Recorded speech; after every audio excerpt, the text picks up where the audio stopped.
우주가 팽창한다라고 하는 새로운 발견에 관해서 배웠습니다.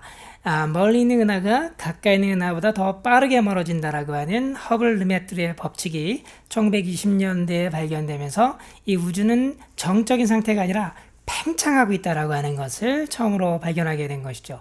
자, 그렇다면 이 우주 팽창을 발견하기 위해서는 두 가지를 측정해야 되는 것이죠. 하나는 은하들까지의 거리, 두 번째는 은하들이 어떻게 운동하고 있는지 은하들의 속도를 측정해야 됩니다.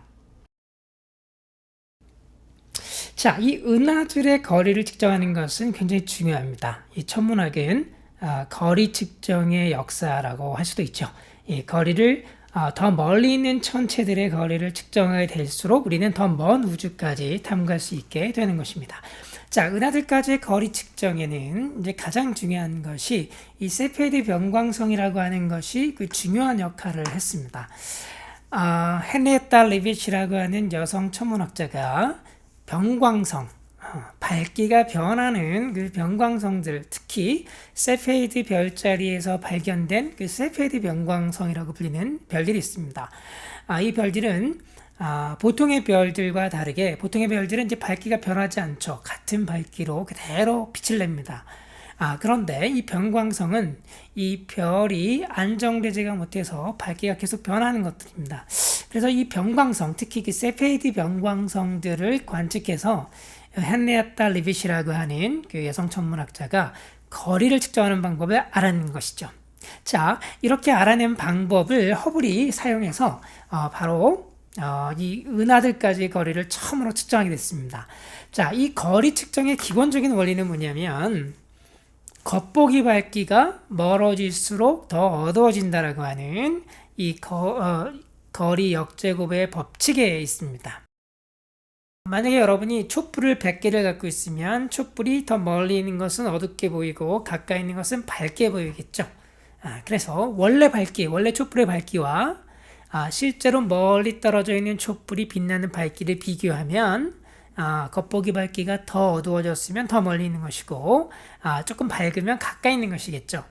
윌리엄 허셸이 밤하늘의 별들을 가지고 별의 거리를 측정하지 못했지만 모든 별이 같은 밝기를 갖고 있다라고 가정하고 이 별들이 구성하는 이 지도를 그렸던 것처럼 우리가 만약에 이 어떤 별이나 천체의 원래 밝기를 알 수 있다면 겉보기 밝기가 어둡냐 밝냐에 따라 거리 측정이 가능하게 되는 것이죠. 이것이 가장 기본적인 원리입니다.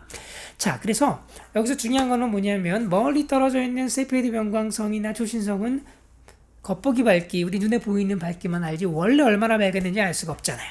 네, 그래서 천문학에 사용되는 이 거리에 이용되는 천체들은 원래 밝기가 얼마인지를 알 수 있어야 됩니다. 자, 이 원래 밝기를 우리가 광도라고 부르는데요. 이 광도를 다른 독립적인 방법으로 잴 수 있다면 얘는 원래 밝기가 이만큼이어야 되는데 지금 겉으로 보기에는 밝기가 이렇게 어두워. 그러니까 이만큼 떨어져 있구나 라고 알 수 있게 되는 것이죠.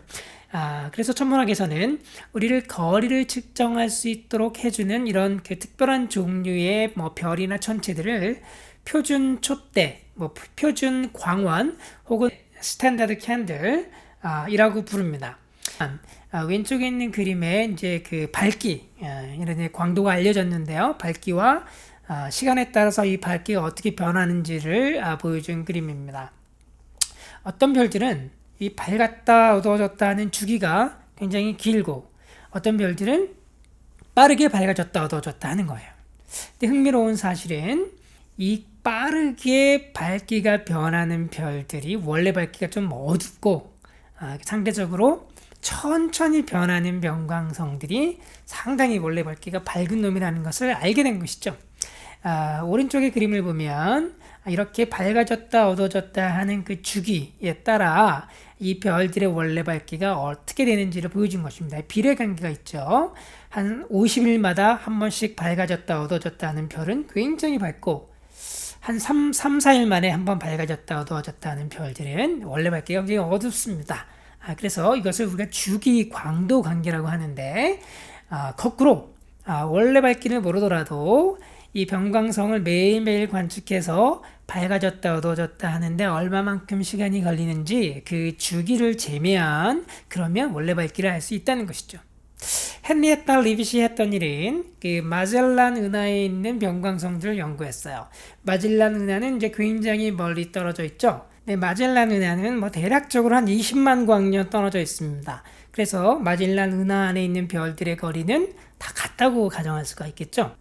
자, 이렇게 세페이드 병광성은 밝아졌다 어두워졌다 하는 주기와 원래 밝기가 이렇게 관계를 갖고 있다는 것을 알게 된 것이죠. 이 방법을 바로 에드윈 허블이 적용해서 외부 은하의 거리를 측정하게 된 것입니다. 이것이 이제 외부 은하 천문학이라고 하는 것이 1920년대에 탄생되게 된 것이죠.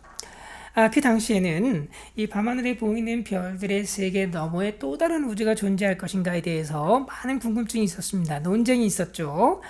그래서 예를 들면 안드로메다 은하 같은 경우에도 거리가 얼마인지 잴 수가 없었기 때문에 별들하고 비슷한 가까이 있는 것인가 아니면 별들보다 훨씬 멀리 우리 은하를 이루는 별들 밖에 또 다른 하나의 우주인가가 논쟁거리가 되었던 것입니다.